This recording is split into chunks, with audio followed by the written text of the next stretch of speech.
I think that the people that are discovering how to unleash their greatness are people who have the mental resiliency and the courage to face failure, that you will fail your way to greatness. That most people allow their fear of failure, 80%, allow their fear of failure to outweigh their desire to succeed.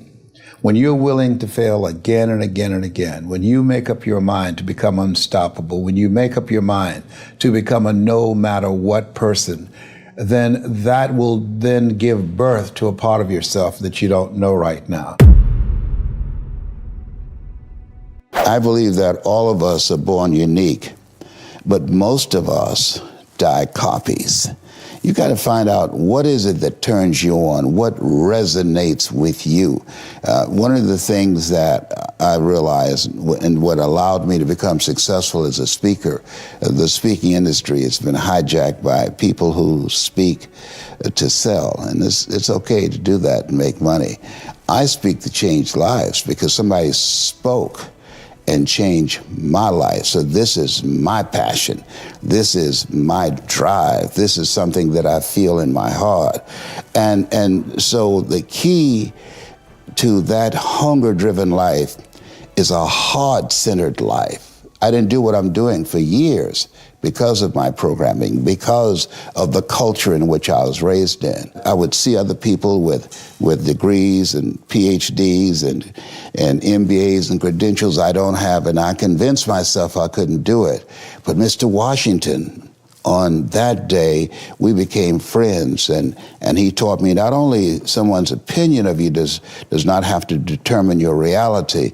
He said that you have to work on yourself and you have to have an unstoppable attitude, and no excuse is acceptable, and you got to make it a priority, a non-negotiable in your life, and hold a constant vision of what it is you want to achieve. See it accomplished and go all out. Find a way to win. In spite of the setbacks, in spite of the disappointments, in spite of your failures. And one of the things I emphasize, that changing is not easy, that changing your life, changing habits, reinventing yourself, picking yourself up after life has knocked you flat on your back. I've got to say, when life knocked you down, try and land on your back, because if you could look up, you could get up. Well, that sounds cute, but that's not easy. When I was diagnosed with prostate cancer 17 years ago, that first time that happened, I said, hey, I can handle this. Then when it came back a year later, last year, 17 years later, and this time it metastasized to 7 areas of my body and ate 40% of my T1 vertebrae. Now the stakes are higher. Is this life saying, okay, Mr. Motivator, you beat cancer the first time. What you gonna do now? I started laughing. When the doctor told me, he said, why are you laughing? Are you in denial?